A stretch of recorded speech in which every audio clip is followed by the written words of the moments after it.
নিয়ে আব্দুল্লাহর দিকে যখন তীরটা মারলো, আব্দুল্লাহর তীরটা সরাসরি সে কানে হিট করলো। কিছুক্ষণ পর আব্দুল্লাহ শাহাদাত বরণ করলো। আপনারা পড়েন ইন্না লিল্লাহি ওয়া ইন্না ইলাইহি রাজিউন। ঘটনা কিন্তু এখানেই শেষ নয়, ঘটনা আরেকটু সামনে আছে। কি দোয়া করে দেবো?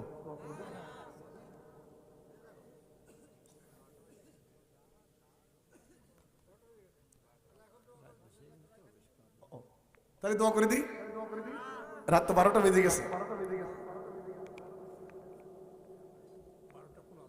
ওরে সর্বনাশ, আমার এই 15 মিনিটের টাকা দেওয়া লাগবে কিন্তু।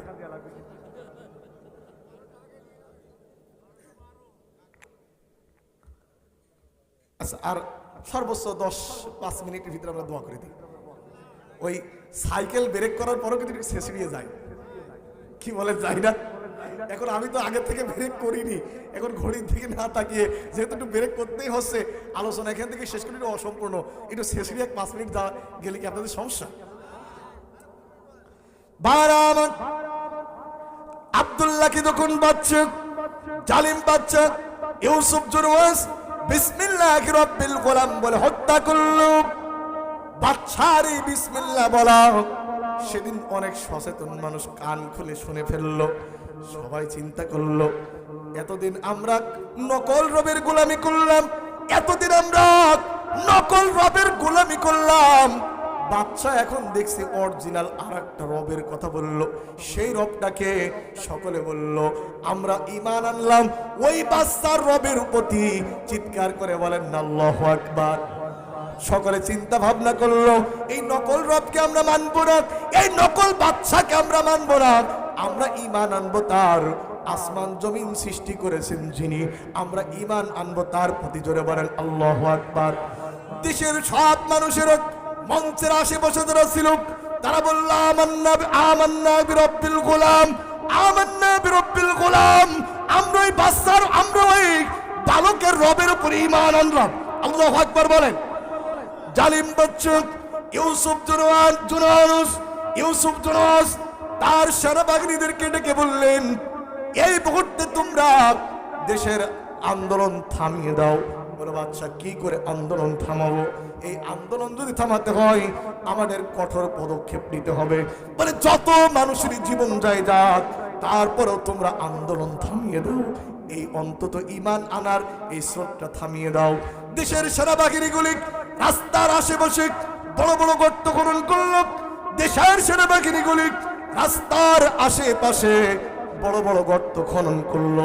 বড় বড় গর্ত খনন করার পর দেশের সেনাবাহিনীরা বলতে শুরু করলো, ওই গর্তের ভিতরে আগুন জ্বালিয়ে দিয়ে বললো, শোনো, তোমরা যদি বাচ্চার গোলামি করো তোমাদেরকে বাঁচিয়ে দেওয়া হবে, আর যদি তোমরা রবের গোলামি করো তোমাদের আগুন দিয়ে পুড়িয়ে হত্যা করা হবে। সেদিন দেশের জনগণ অধিকাংশ লোক বলল জীবন দেব, তারপরেও ঈমান দেব না। সেদিন 20,000 থেকে 30,000 মানুষকে জালিম বাচ্চা ইউসুফ জুরওয়াস আগুন দিয়ে পুড়িয়ে হত্যা করলো, তারপরেও তারা ঈমান দিল না। জোরে বলেন আল্লাহু আকবার। শেষ পর্যন্ত একজন মহিলা, শুনবেন তো, একটু জিকির করেন লা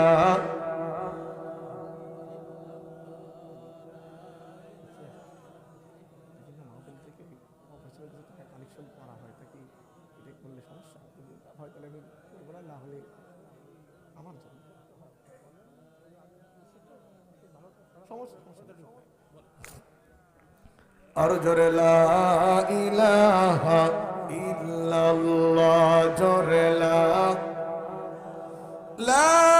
ইলাহা ইল্লাল্লাহ মুহাম্মাদুর রাসূলুল্লাহ। শেষমেশ 20 থেকে 30,000 মানুষকে জালিম বাচ্চা আগুন দিয়ে পুড়িয়ে হত্যা করলো। এই কথাটা আল্লাহ পাক বলেন, وما نقموا منهم إلا أن يؤمنوا بالله العزيز الحميد। ওই মুমিনদের কোনো অপরাধ ছিল না, ওরা ঈমান এনেছিল। জোরে বলেন কার উপরে? আরেকটু জোরে বলেন কার উপরে? একজন মহিলা আগুনে ঝাঁপ দিতে একটু একটু দ্বিধাবোধ করছিলেন। একটা নারী আগুনের ভিতরে ঝাঁপ মারতে একটু দ্বিধাবোধ করছিলেন, কেননা তার কোলে ছিল একটা 6 মাসের শিশু। কয় মাসের শিশু? আরেকটু জোরে বলেন, কয় মাসের শিশু? মা একবার আগুনের দিকে তাকায়, আর একবার বাচ্চার মুখের দিকে তাকায়। বাচ্চা এক পর্যায়ে জবান খুলে গেল।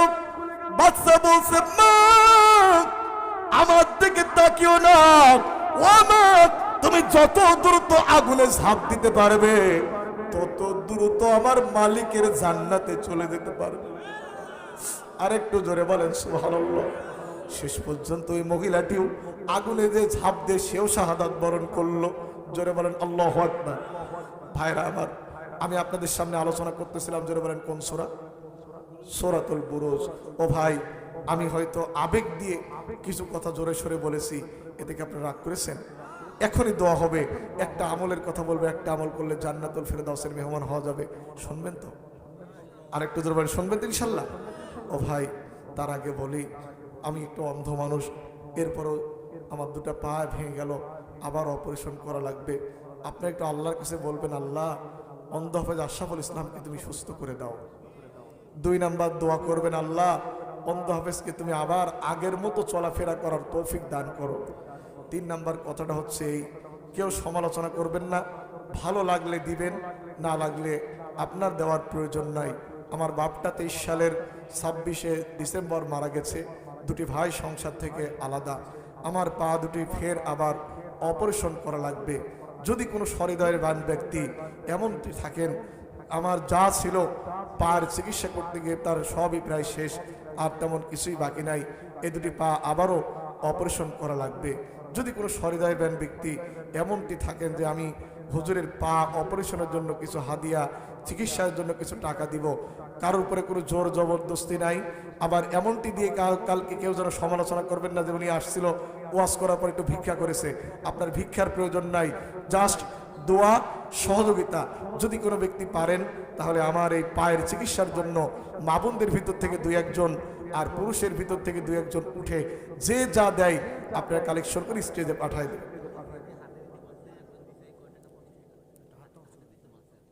ও আচ্ছা, একজন হাতে দিয়েছে, আর আপনার ভিতরে মা বোনরাও কালেকশন করে পাঠিয়ে দেন।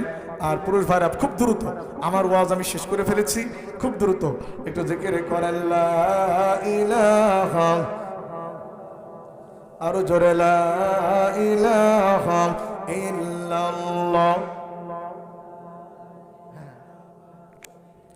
সুবহানাল্লাহ আলহামদুলিল্লাহ লা ইলাহা